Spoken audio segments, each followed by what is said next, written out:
Class 12 की chemistry class है जिसमें हम देख रहे हैं एथिलएमीन बनाने की विधि। तो एथिलएमीन बनाने की विधि में हमने जो है पिछले लेक्चर्स में देख लिया है। ये हमारा लेसन है एमीन। तो एमीन में हमने जो है एथिलएमीन बनाने को देख लिया है। आज हम देखेंगे एथिलएमीन के भौतिक एवं रासायनिक गुण कौन कौन से हैं, इनके बारे में हम चर्चा करेंगे। अगर आप लोग नए चैनल को सब्सक्राइब कर लीजिएगा और वीडियो को जितना ज्यादा हो सके लाइक एवं शेयर करिएगा। पहले डाल एथिलएमीन के गुण। एथिलएमीन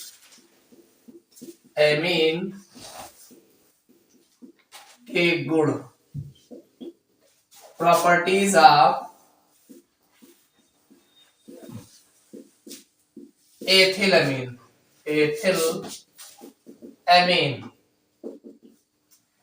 एथिलएमीन के गुण, इसमें सबसे पहले एक आध दो गुण भौतिक देख लो। भौतिक गुण फिजिकल प्रॉपर्टीज।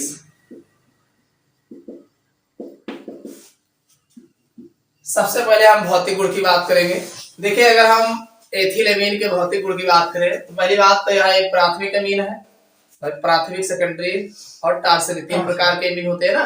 तो ये प्राथमिक अमीन है और यह रंगहीन ज्वलनशील गैस है। इसमें कोई रंग नहीं होता और तेज ज्वाला के साथ जलती है, ज्वलनशील गैस है। और इसका क्वथनांक जो होता है बॉइलिंग पॉइंट 17 डिग्री सेल्सियस होता है। और इसकी गंध बहुत तीक्ष्ण होती है, जैसे अमोनिया की गंध होती है, नाक न दे जाए, ऐसे इसकी भी गंध जो है बहुत तीक्ष्ण होती है। और यह जल में अत्यधिक विलय होती है। जल में अत्यधिक विलय क्यों होती है?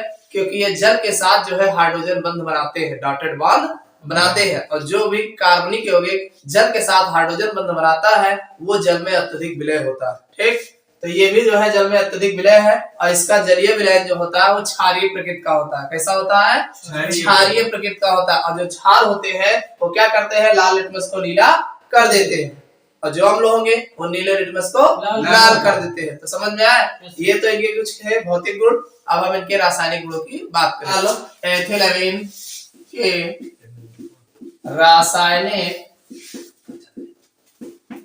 गुण, केमिकल प्रॉपर्टीज ऑफ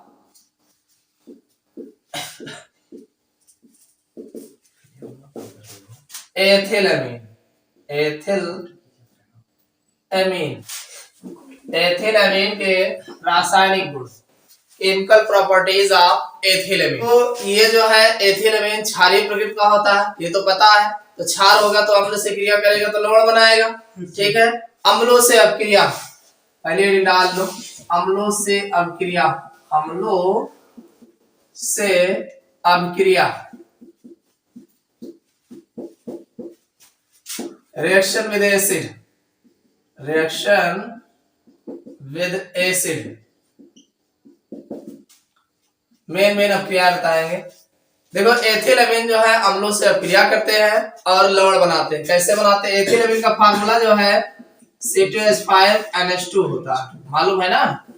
एथिलएमीन का फार्मूला जो है, हाँ ठीक। अब ये जो है अम्ल, मान लीजिए HCl है, ये तो अम्ल है ना। तो ये अम्ल से जब अपक्रिया कराएंगे तो इसी में जुड़ेगा। कैसे जुड़ेगा? C2H5NH2 है, इसको NH3 बना लो और Cl बाहर कर दो।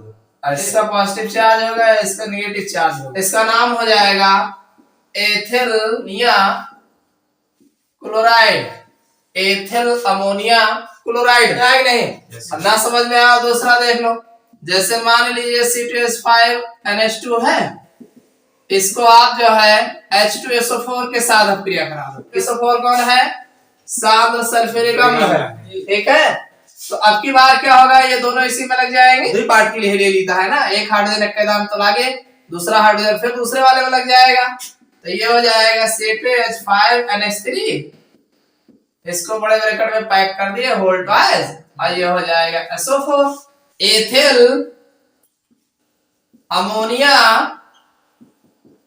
Sulphate, ethyl ammonia sulphate. हाँ, इस तरीके से एक प्रकार का एक साल्ट ही तो है।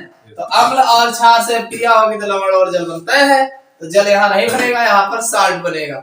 तो ये जो है अम्लों से अपक्रिया करते हैं और लवण बनाते हैं। अगला है acetyl chloride. Acetyl chloride chloride अथवा acetic anhydride anhydride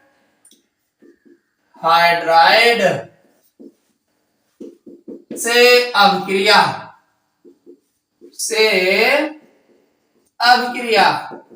acetyl chloride अथवा एसिटिक एनहाइड्राइड से अभिक्रिया। एसिटिल क्लोराइड का फार्मूला क्या होता है जल्दी बताओ। देखो ये आपका है C2H5NH2, इस पर हम एसिटिल क्लोराइड की अभिक्रिया कराएंगे। किसका? CH3COCl, यही तो एसिटिल क्लोराइड है।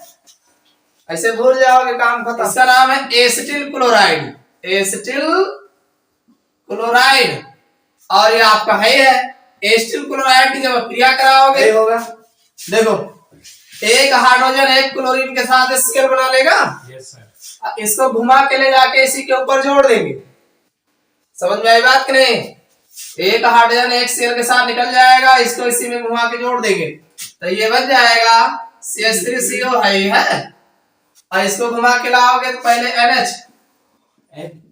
NH हो गया C2H5 और प्लस Cl, इसका नाम है N-एथिल एसिटामाइड। N-एथिल एसिटामाइड, N इसलिए लिखा गया क्योंकि N से जुड़ा है ये, N-एथिल एसिटामाइड। चलो अगला देख लो। जैसे हमने कहा कि C2H5NH2 की अभिक्रिया एसिटिक एनहाइड्राइड, एसिटिक एनहाइड्राइड का फार्मूला होता है CH3COO कई बार बता चुके हैं। एसिटिक एनहाइड्राइड, एनहाइड्राइड बहुत इंपॉर्टेंट है, कई बार पूछा गया है। तो हमने बताया है कहीं ना कहीं से तो ब्रेक करोगे ना, हमने यही तो कहा है। अरे इतना बड़ा लिखे हो कहीं ना कहीं तो तोड़ोगे, तो एक हाइड्रोजन वाले जाके जोड़ोगे। और कहा जोड़ोगे? क्या इस पे जोड़ोगे? CH3COH थोड़ी कुछ होता है CH3COOH होता है। ठीक, बस कुछ करना है, बाकी उठा के जैसे ऊपर बनाया वैसे इसमें जोड़ दो। अरे हाइड्रोजन इधर वाले में जोड़ोगे, दूसरा वाला इधर वाले में जोड़ेंगे। समझ में आ गई? तो आपका बन जाएगा CH3CONH, C2H5 एक बनेगा ही बनेगा और CH3COOH बनेगा। नाम से ये इसको जानते ही हो, एसिटिक एसिड है ये, एसिटिक एसिड। जो अभी अभी हमने कहा कि N-एथिल एसिटामाइड। समझ में आया कि नहीं? तो इस तरीके से एसिटिल क्लोराइड अथवा एसिटिक एनहाइड्राइड के साथ एथिल एमीन अभिक्रिया करते हैं और फिर जो है N-एथिल एसिटामाइड बनाते हैं। बेंजीन सल्फोनिल क्लोराइड से अभिक्रिया reaction with benzene sulphonyl chloride, benzene sulphonyl chloride से अभिक्रिया। देखो बेंजीन सल्फोनिल क्लोराइड में जो फार्मूला होता है C6H5SO2Cl, इसका नाम है बेंजीन सल्फोनिल क्लोराइड। समझ में आ गया नहीं? C6H5SO2Cl होगा। ठीक, इस पर आप अभिक्रिया कराओगे C6H5NH2 की अभिक्रिया कराओगे। बहुत आसान है, कुछ नहीं करना है, एक हाइड्रोजन एक क्लोरीन HCl। समझ में आ गया नहीं? तो आपका देखो ये हमने जो लिखा है C2H5 में है C2H5NH2। ठीक, तो देखो इसको इस पे लगाएंगे। आपकी बात ये बनेगा C6H5SO2 और फिर NH और C2H5 और प्लस HCl। अरे ये आपकी बड़ा के रहा ना, तो ये हिलवा ही नहीं वो अपने जगह। ठीक बात, वहीं मुड़ के आ जाएगा। यन एथिल, क्या लगा है ये एथिल है, कहा है यन ethyl benzene, benzene sulphuric, benzene sulphonamide, माइड एमाइड ग्रुप बना होता है, यन एथिल बेंजीन सल्फेनामाइड। तो समझ में आया कि नहीं? तो इस तरीके से जो है बेंजीन सल्फोनिल क्लोराइड जो है एथिल अमीन से अपक्रिया करते हैं, एन एथिल बेंजीन सल्फेनामाइड बनाते हैं। हिंसबर्ग विधि एक विधि ऐसी है जिसमें प्राइमरी, सेकेंडरी और टर्शियरी अमीन का विभेद किया जाता है। ठीक है, तो हेडिंग डाल लो हिंसबर्ग विधि, वर्ग विधि, हिंसबर्ग विधि जिसे बोलते हैं हिंसबर्ग मेथड। देखो यहाँ प्राइमरी, सेकेंडरी और टर्शियरी अमीन तीनों में जो है विभेद करने वाला रिएक्शन है। देखो हिंसबर्ग विधि द्वारा प्राइमरी, सेकेंडरी और टर्शियरी अमीन में विभेद किया जाता है। कैसे किया जाता है? देखो सबसे पहले C6H5SO2Cl, इसका नाम तो पता है ना, benzene sulphonyl chloride, sulphonyl chloride ये हिंसबर्ग रिएजेंट में यूज होता है। इस पे अगर हम प्राइमरी अमीन, कौन अमीन? हाँ, प्राइमरी अमीन का फार्मूला होता है RNH2 होता, क्या होता है? RNH2 सही लिखा है ना? Yes sir. अरे RNH2 लिखा है, RNH2, ठीक? अरे RNH2 लिखा है, अभी वही तो रहेगा। एक हाइड्रोजन एक क्लोरीन के साथ चले जाइए तो बाकी सरकार के जुड़ जाइए, ये बन जाएगा का हुआ HCl गबन करके। तो बचा का है C6H5SO2, अरे भाई भाई बताया रहे हैं, NH और R, यन एल्किल, ये देखो आपके एल्किल लगा, N एल्केन सल्फेनामाइड, यन एल्किल बेंजीन सल्फेनामाइड। इसको जब हम KOH में घोलेंगे, किसमें? हाँ KOH, तो बढ़िया है, यहाँ H है, यहाँ OH है, तो निकल के H2O चला जाए, और ई के बैठा लागे जहां से ऐसे निकला, तो ये बन जाएगा C6H5SO2 N, उसके बाद ब्रैकेट में कह दियो K, इधर कह दियो R, क्या नहीं? यानी KOH में विलय है, KOH में विलय है, वहां जब डालें KOH तो ये घुल गया। प्राइमरी अमीन जो है पहले N एल्किल बेंजीन सल्फेनामाइड बनाते हैं और जो KOH में घुल जाते हैं, और दूसरा देखिए बाद सेकेंडरी अमीन लेते हैं C6H5SO2Cl, और सेकेंडरी अमीन का फार्मूला का R2NH होता है, क्या होता है? R2NH। तो अब की HN R2 लेंगे, क्यों? समझ में आ गया नहीं? अब वही HCl फिर निकल जाएगा तो फिर जुड़ जाएगा, ये बन जाएगा C6H5SO2 N R2, HCl तो निकल गया भाई। अब की बार क्या होगा? KOH डालेंगे KOH में तो कोई अभिक्रिया नहीं होगी, कोई अभिक्रिया नहीं होगी, हाँ नहीं होगी। तो ये हो गया दूसरा। और तृतीय अमीन टर्शियरी अमीन, टर्शियरी अमीन जो है C6H5SO2 के साथ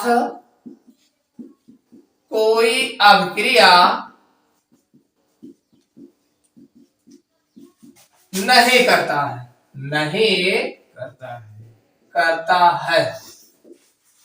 तो अब आपको प्राइमरी, सेकेंडरी और टर्शियरी अमीन में अगर अंतर ढूंढने को कहा जाए, अंतर बताने को कैसे आप डिब्बे में से पता करोगे प्राइमरी है, सेकेंडरी है कि टर्शियरी है, तो आप इस हिंसबर्ग विधि द्वारा जो है आप इसको पृथक कर सकते हैं।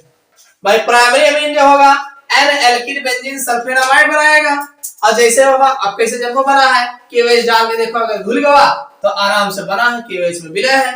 और अगर सेकेंडरी अमीन होगा तो सेकेंडरी अमीन KOH से अपक्रिया न करे, बने तो रिएक्शन करे, लेकिन जो है ये KOH से कोई अभिक्रिया नहीं करेगा, तो ये सेकेंडरी अमीन हो जाएगा।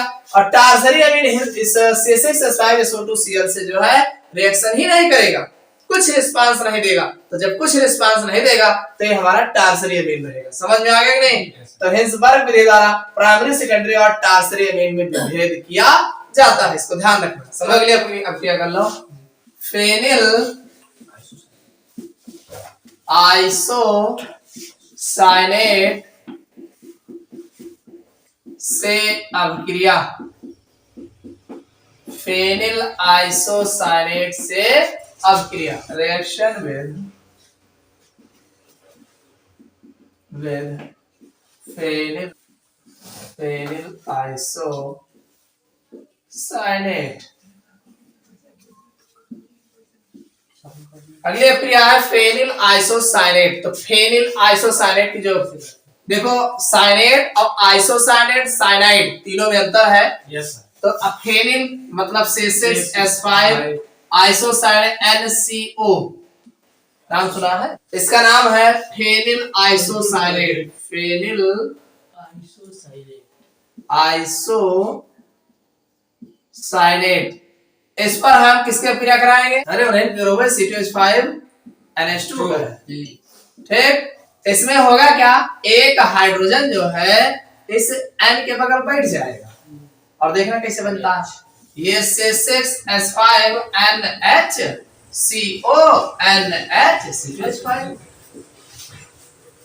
पहली बात तो N एथिल है इधर, और इधर यन लाग बाय N डैश फेनिल, दोनों एक ही है ना।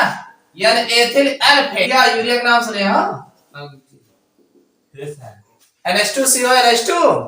तो ऐसे देखो इधर NH लाग है और बीच में CO बाद यूरिया जैसा नहीं दिखा। अब इधर फेनिल ग्रुप लगा है, इधर एथिल लगा है, तो N एथिल इधर होएगा और N फेनिल होएगा, और यूरिया जैसा दिख रहा है इसलिए ये यूरिया हो गया। समझ में आया कि नहीं? तो ये आपका एथिल अमीन फेनिल आइसोसाइनेट से अभिक्रिया, हाइड्रोजन से अभिक्रिया, देख लो हाइड्रोजन हाँ से अभिक्रिया, रिएक्शन विद हाइड्रोजन। ध्यान सुनिए, इसे मान लीजिए यह आपका C2H5NH2 है, इस पर आप Br2 की क्रिया करा दीजिए इन प्रेजेंस ऑफ Na2CO3 की उपस्थिति। एक ही होगा, इसका जलीय विलयन लेंगे, ठीक है? आसान है, एक H एक Br निकल जाएगा, एक H एक Br निकल जाएगा, तो एक Br यही लग जाएगा, तो C2H5 क्या लिखा NHBr बन जाएगा, minus HBr। N bromo ethyl amine, इतना समझ में आ कि नहीं? अरे एक हाइड्रोजन एक Br के साथ बहुत एक Br वहां लग जाएगी, नहीं लगेगी। फिर मान लो गलती कर दी हो, Br2 क्रिया करा दिया इन प्रेजेंस ऑफ Na2CO3 के सॉल्यूशन में, तो एक हाइड्रोजन बचा रहा वो लेके चला जाए, फिर लो HBr, तो बन जाएगा C2H5NBr2 बन जाएगा NBr2। तो ये हो जाएगा N डाइब्रोमो, कई ब्रोमो हाँ दो ब्रोमो लग गया ना N से, तो N डाइब्रोमो एथिल अमीन N डाइब्रोमो एथिल अमीन। समझ में आया नहीं? तो इस तरीके से हाइड्रोजनों से अभिक्रिया होती। कार्बिल अमीन अभिक्रिया लिख लो, बहुत इंपॉर्टेंट है। कार्बिल एमीन अभिक्रिया वेरी वेरी इंपॉर्टेंट अभिक्रिया है, हर एग्जाम में पूछे जाते। इसी को कहा जाता है आइसोसाइनाइड परीक्षण।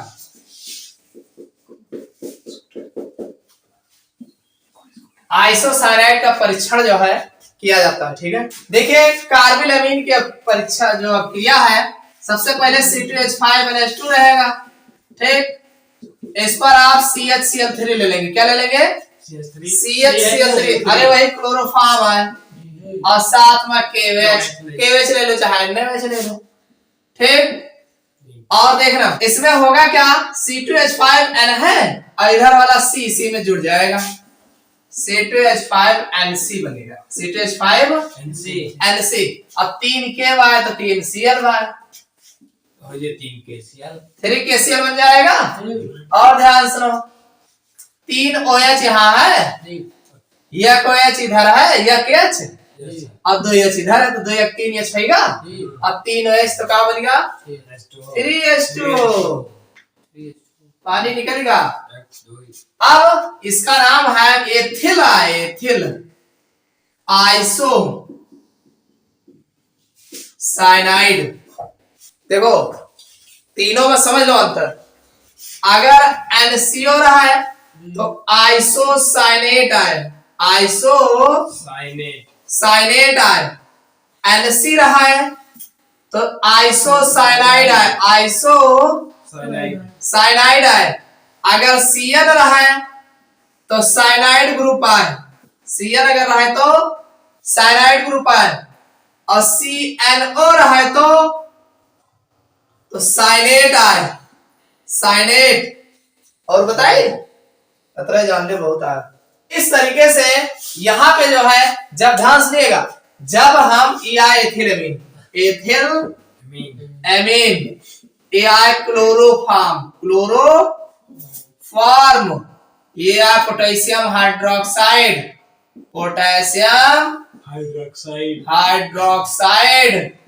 तो जब हम एथिलेमीन, क्लोरोफॉर्म तथा पोटेशियम हाइड्रोक्साइड की क्रिया कराते हैं तो हमें एथिल आइसोसाइनाइड की दुर्गंध आती है, जिसकी गंध जो है बहुत ही अरुचिकर होती है, जिसकी गंध क्या है बहुत ही अरुचिकर होती है। तो यह अभिक्रिया कार्बिल अमीन अभिक्रिया कहलाती है और इसी को कहा जाता है आइसोसाइनाइड परीक्षण। यानी जब दुर्गंध आएगी तो उसी को आइसोसाइनाइड परीक्षण कहा जाता है। ये बहुत इंपॉर्टेंट है, इसको कर लीजिएगा, ध्यान रखना। देखिए ये जो कार्बिल अमीन का परीक्षण है, ये प्राथमिक अमीन केवल देता है, ये प्राइमरी अमीन है ना, केवल प्राथमिक अमीन देता है, द्वितीयक और तृतीयक अमीन अभिक्रिया नहीं करते हैं। तो प्राथमिक, द्वितीयक, तृतीयक में एक अंतर ये भी करे के लिए ये अभिक्रिया कराई जाती है। तो अब जब जो इतना प्राइमरी अमीन है ये इस प्रकार की दुर्गंध देगा तो समझ जाओ कि हाँ ये प्राइमरी अमीन है, नहीं सेकेंडरी टर्सरी होगा। कि जब हम एथिल अमीन की अभिक्रिया क्लोरोफॉर्म तथा अल्कोहलीय की OH के साथ गर्म करते हैं तो एथिल आइसोसाइनाइड की जो है दुर्गंध आती है। यह अभिक्रिया कार्बिल अमीन अथवा आइसोसाइनाइड परीक्षण कहलाती है। हाफमान मस्टर्ड आयल परीक्षण, हाफमान मस्टर्ड आयल अभिक्रिया, हाफमान मस्टर्ड आयल अभिक्रिया। ये भी एग्जाम में यूपी बोर्ड के पूछा गया। देखो जब हम एथिल अमीन C2H5NH2 को इसके साथ CH2 कार्बन डाइसल्फाइड और HgCl2 कार्बन डाइसल्फाइड, ठीक, और यह HgCl2 मर्क्यूरिक क्लोराइड, चलो क्लोराइड है, ठीक। ये एथिल अमीन आवे करे, इनका जब करा एथिल अमीन। और ध्यान सुनो, इसको जब हम गर्म करेंगे, N है, C है और यस NCS, तो ये बन जाएगा C2H5NCS।